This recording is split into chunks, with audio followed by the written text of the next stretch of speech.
یہ شروع کریں. بسم اللہ الرحمن الرحیم. میرے محترم ناظرین، میں نے ان کے اپنے امام سے عبارت دکھا دی، بلکہ ابو منصور ماتریدی نے کیا فرمایا کہ جس کے متعلق یہ آیت نازل ہوئی ہے وہ کیا ہے؟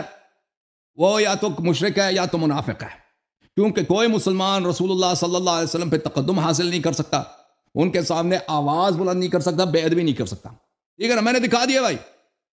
اور ان کے بخاری جو اجماعی حدیث ہے ان کے پاس اجماعی طور پہ صحیح ہے، اس میں یہ کہہ رہا تھا کہ نہ وہ حدیث منقطع ہے. میں نے دکھا دی نا کہ کوئی انقطاع نہیں ہے، بالکل صحیح حدیث ہے، سند متصل ہے، سب کا اجماع ہے، ان کے فقہ کا اجماع ہے کہ یہ حدیث صحیح ہے کہ یہ آیات 1 سے 5 تک ابو بکر عمر کی مذمت میں نازل ہوئی ہے. جواب دیا اس شخص نے؟ کوئی جواب نہیں دیا. اتنے اعلام کہ میں نے اقوال لکھا دیے کہ رفع الصوت بے احترامی ہے، استخفاف ہے، توہین نبی صلی اللہ علیہ وسلم ہے، اور یہ کفر ہے. کسی کا جواب نہیں دے رہا. اب یہ پہنچ گئے ہیں بھائی، عوام فریبی ان کی یہاں تک پہنچی ہے بھائی کہ یہ مناقب ابن شہراشوب سے عبارات آدھی نقل کر کے پیش کرتے ہیں. بھائی اپنے مسجد میں جمعہ خطبہ میں یہ عبارات پیش کرو نا، ادھر آپ کو روکنے والا کوئی نہیں ہے، ادھر لوگوں کو آپ دھوکہ دے سکتے ہو، لیکن ادھر یہ کام نہیں چلتا. آدھا عبارت دکھا دیتے ہیں کہ بھائی دیکھو تمہارے محدث ابن شہراشوب نے کہا کہ معروفون من الصحابتی، معروف جو صحابہ ہیں، ورا میں فلان فلان فلان. بھائی دیکھو پوری عبارت تو پڑھا کرو نا مولوی صاحب. یہ کتاب مناقب ابن شہراشوب، المسابقۃ بالزہد والقناعہ، زہد میں امیر المؤمنین علیہ السلام سب سے افضل ہے. المعروفون من الصحابۃ بالورع، جو صحابہ ورع میں مشہور ہیں، تقوی میں مشہور ہیں. ٹھیک ہے نا؟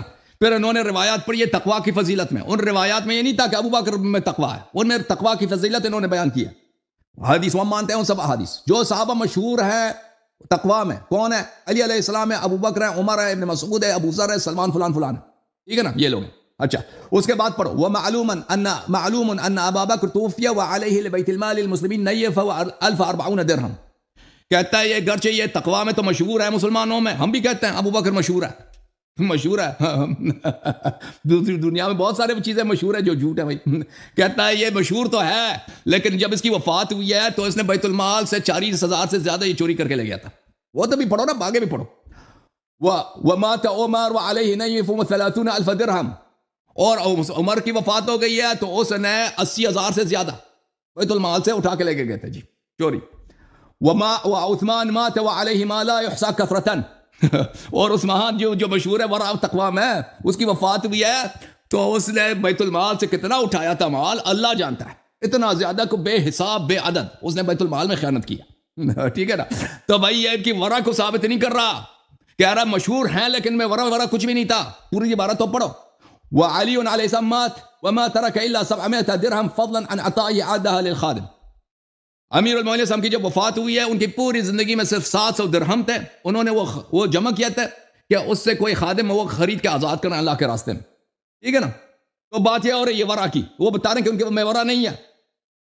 اور جو آپ نے پڑھی ہے کہ المسابقۃ بالسخاء والنفقہ فی سبیل اللہ، جو سخاوت جود میں مشہور ہیں، صحابہ میں جو مشہور ہیں نفقہ اور سخاوت میں، علی و ابو بکر و عمر و عثمان سلام اللہ علی امیر المؤمنین. لیکن اس کے بعد کہتے ہیں کہ جب آیہ نازل ہوئی ہے کہ لا يستوي منكم وقال النبي صلی اللہ علیہ وآلہ فی ذلك فضائل لأن الجود جودان نفسی و مالی جاہدوا باموالکم وانفسکم.